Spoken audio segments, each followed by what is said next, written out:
All right, this morning, one of the pillars of the president's new immigration policy, his executive order ending birthright citizenship, is facing new legal challenges from 24 Democratic-led states and cities.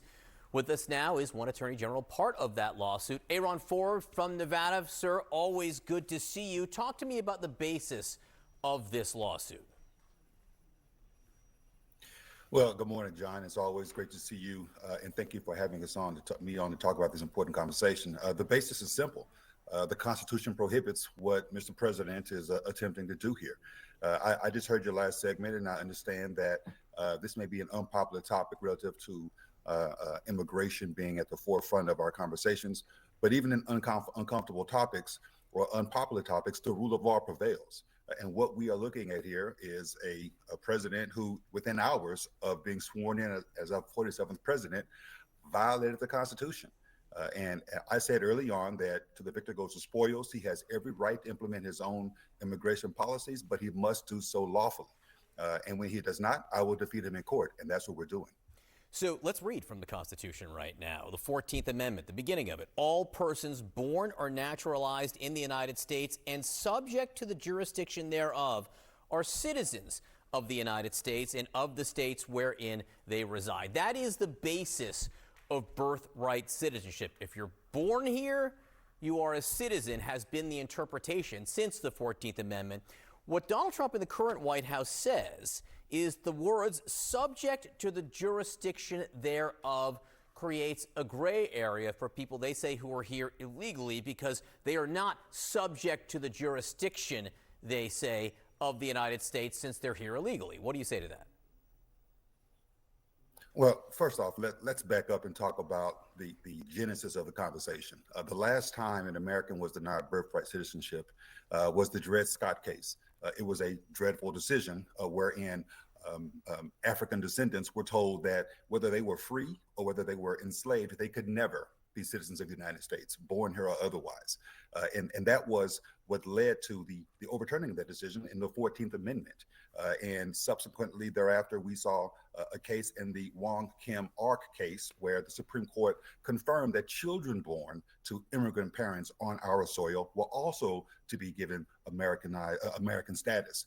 And so what we're looking at here again is an effort to undo the constitutional edicts that control our country by an executive order. He cannot do that. And what I will say is this, and subject thereto, I find it ironic that he says that these children are not subject thereto when he certainly wants to subject them to the criminal processes of our country. It makes no sense, no logical sense whatsoever. And the last thing I'll say on this particular issue is, in fact, this has been typically applied to the children of diplomats, because they are indeed not subject to the laws here. They are subject to the laws of their home countries, with their parents and or their citizenship being directed toward where it is that they are representing.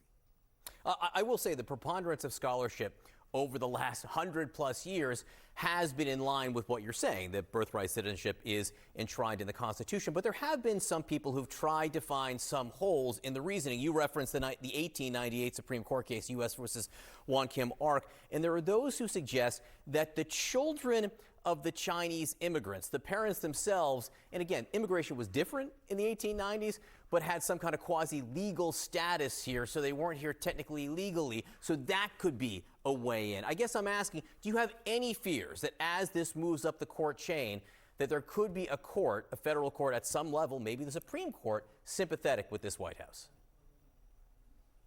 Well, look, let's be clear. You're right that there were different immigration laws in the 1890s. These Chinese immigrants were lawfully discriminated against in our naturalization process, and that's why these parents did not have lawful status. Back to Dred Scott. Our country did have a different perception of what American meant, but enslaved were not to be considered Americans, and so their children were not Americans. There's no question there's always been a discriminatory argument that can be made to deprive folks of birthright citizenship. And what we will not do is allow that or countenance that in our courts. you are correct that there have been these arguments put out there, and there is indeed a concern that many would have that this Supreme Court would align itself with that more extreme view. But I remain confident in our judicial system. I remain confident in our courts, and I do believe that regardless of where this lawsuit is brought, we're going to prevail because the Constitution and the rule of law still prevail, even in the face of an individual who is filing unlawful and unconstitutional executive orders. A lot of legal ground to cover by February 19th, which is when this executive order is set to take effect. I am sure you will be busy. Aaron Ford, great to see you. Thank you very much.